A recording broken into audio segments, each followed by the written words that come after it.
Big TV భక్తి సమాచారం WhatsApp ఛానల్లో జాయిన్ అవ్వండి. అన్ని విశేషాలు ఎప్పటికప్పుడు తెలుసుకోండి.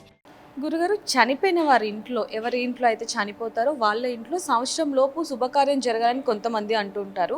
సంవత్సరం వరకు అసలు ఎటువంటి శుభకార్యాలు జరగకూడదని మరికొంతమంది అంటూ ఉంటారు. ఈ రెండిట్లో ఏది వాస్తవం అంటారు?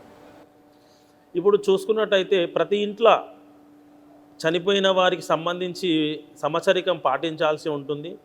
అందులో చేయవలసిన కార్యక్రమాలు కూడా కొన్ని ఉంటాయి. అవి మరి ఆడపిల్ల పెళ్ళి అయితే శుభకార్యం మనం చేసుకోవచ్చు చనిపోయిన వారి ఇంట్లో. మరి మగపిల్లలకు సంబంధించిన కార్యక్రమాలు ఏదైతే ఉందో సంవత్సరికం తర్వాత కూడా చేసుకోవచ్చు. ఎందుకంటే దీనికి జీవన శైలిలో కొన్ని మార్గాలను మన పెద్దలు మనకు ముందుగానే వివరించి వెళ్ళారనమాట. ఎందుకంటే చనిపోయిన నాటి నుంచి 11 రోజులు అంటే మనకు కర్మ చేసేంత వరకు ఆ యొక్క కర్మ ఫలితాన్ని మనం అనుభవించాల్సి ఉంటుంది. 11 రోజుల తర్వాత ఇంట్లో దీపం వెలిగించుకోవచ్చు. పూజా కార్యక్రమాలను కూడా గంటలు అవి లేకుండా చేసుకోవచ్చు. ఈ విధంగా మనం పూజా కార్యక్రమాలు చేసుకోవచ్చు. శుభకార్యాలు అనేటువంటివి ఏదైనా వ్రతాలు కానీ హోమాలు కానీ ఇలాంటివి సంవత్సరికం వెళ్ళిన తర్వాత మాత్రమే చేసుకోవాలి. ఆడపిల్లకు సంబంధించిన వివాహ సంబంధాలు ఏమైనా ఉంటే సంవత్సరం లోపు కూడా మనం చేసుకోవచ్చు. గురుగారు, అంటే ఏవైతే శుభకార్యాలకు కూడా వెళ్ళకూడదు అంటూ ఉంటారు, అది నిజమేనండి? అంటే దీంట్లో మనం ప్రత్యేకమైనటువంటివి తెలుసుకోవాల్సిన విషయాలు చాలా ఉంటాయి. ఎందుకంటే చనిపోయిన వారింటి నుండి ఏదైనా శుభకార్యానికి వెళ్తే బాగుంటుందా లేదా అనే సందేహాలు కూడా చాలామందిలో ఉంటాయి. ఆ సందేహాలను నివృత్తి చేసుకోవచ్చు. ఎందుకంటే చనిపోయిన వారింటి నుండి మనము ఎక్కడికైనా వెళ్ళొచ్చు.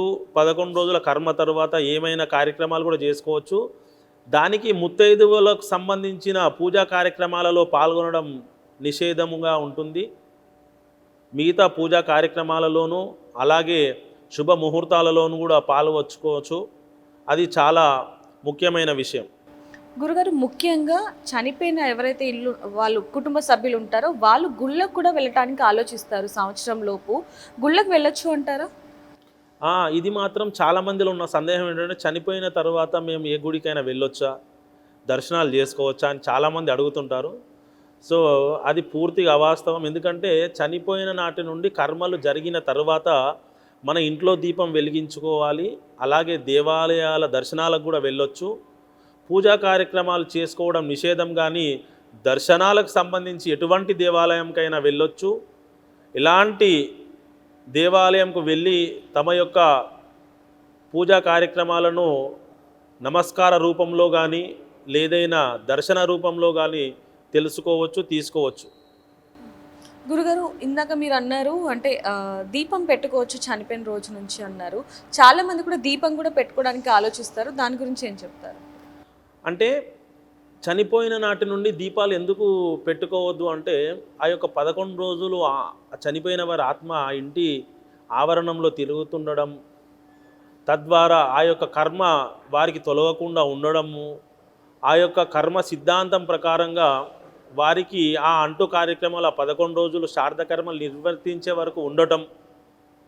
కాబట్టి ఇంట్లో ఆ 11 రోజులు పూజా కార్యక్రమాలను నిషేధిస్తారు. 11 రోజులు శ్రాద్ధ కర్మలు చేసిన తర్వాత మనం ఇంట్లో దీపం ఖచ్చితంగా పెట్టుకోవాలి. ఎందుకంటే దీపం లేని ఇల్లు దయ్యాల కొంపతో సమానం అంటారు. సో ప్రతి ఇంట్లో కూడా దీపం ఉండాలి, దైవనామస్మరణ కూడా చేస్తూ ఉండాలి. ఇది చాలా అవసరమైనటువంటి భక్తి. ఎందుకంటే మనం చనిపోయిన తర్వాత 11 రోజులు మన ఇంటిని దీపం లేకుండా మనం ఇల్లు ఉంచుకుంటాము. తద్వారా ఏవైనా దుష్టశక్తులు కూడా మన ఇంట్లో ప్రవేశించకుండా 11వ రోజు కర్మ దాటిన తర్వాత దీపం పెట్టుకొని దైవనామ స్మరణ అనేటువంటిది చాలా అవసరం. For more videos like this, subscribe Big TV channel.